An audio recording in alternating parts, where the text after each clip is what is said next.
Okay, so you wanted to understand blockchain and cryptocurrency better, right? Uh-huh. Well, we dove into that pile of articles and videos and forum posts you sent over. Yeah.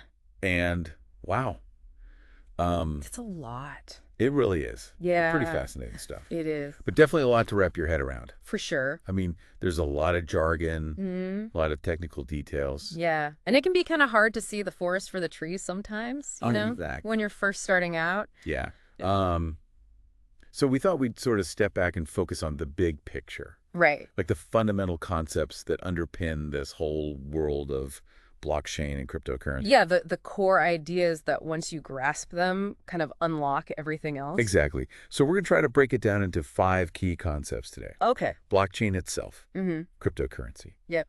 decentralization, Uh-huh. nodes, Okay. and wallets. That's good. So those are our 5 building blocks. Yeah, like laying the foundation. Exactly. And hopefully by the end of this deep dive, you'll not only know what these terms mean, Right. but you'll get why they matter. Yeah, and how they all fit together. Yeah, and how they're sort of transforming the way we think about everything from money and finance Mm-hmm. to data security to even like the very nature of trust. It's really exciting stuff when you start to dig into it. Absolutely. So let's start with the big one. Okay. Blockchain. What is it?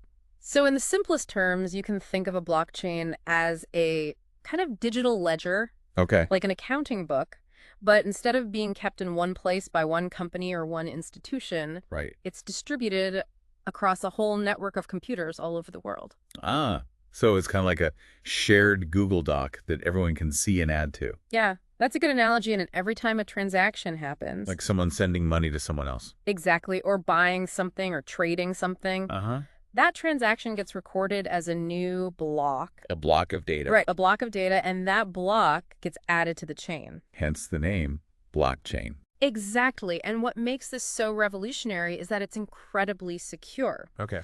because every block is linked to the previous one in the chain. It's virtually impossible to tamper with. So you can't go back and change a transaction without everyone in the network knowing about it. Exactly. It's like trying to sneak a fake page into the middle of a really long book. That everyone has a copy of. Exactly. Everyone has a copy of the ledger, so any attempt to cheat the system would be immediately obvious. Wow. So that's blockchain in a nutshell. Yeah, a secure, distributed, and tamper-proof ledger. Okay, so that brings us to our second concept, decentralization. Right, so one of the most powerful things about blockchain is that it's decentralized. Meaning no one person or entity controls it. Exactly. It's not controlled by a bank or a government or a corporation. Uh-huh. Instead, the power is distributed across the entire network of users. It looks kind of like a democracy of data. Yeah. I like that everyone has a say and everyone has a stake in keeping the system honest. Okay, so we've got this secure decentralized system now. Where does cryptocurrency fit into all this? Well, cryptocurrency is the fuel that runs on the blockchain. Okay. It's the digital asset that people are buying and selling and trading on these decentralized networks. Like Bitcoin. Bitcoin is the most famous example, but there are thousands of different cryptocurrencies now, Wow. and they all use cryptography to secure transactions and control the creation of new units. Cryptography is basically just a fancy way of saying really strong encryption, right? Right, using complex mathematical algorithms to protect the data. Okay, so cryptocurrency is digital cash. In a sense, but with some key differences.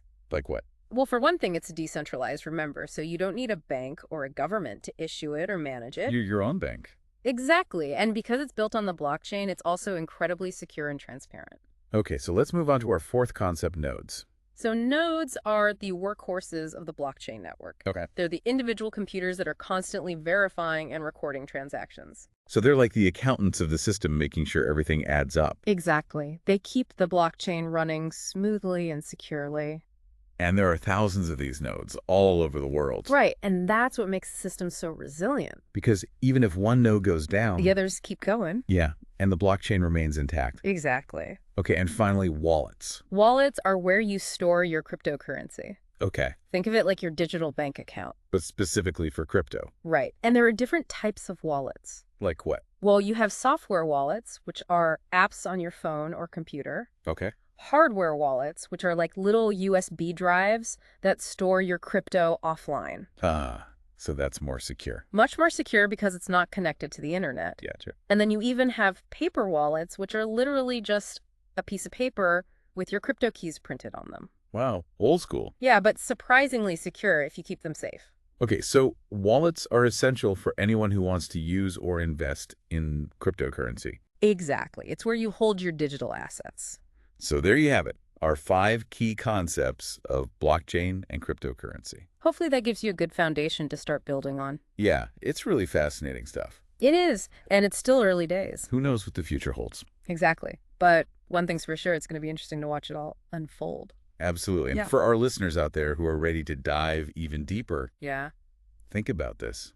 How might this shift towards decentralization impact your own life, your work, your finances, your relationships with institutions? It's a question worth pondering, Absolutely. and one that we'll continue to explore on future deep dives. Definitely. Thanks for joining us. My pleasure. Until next time. See ya.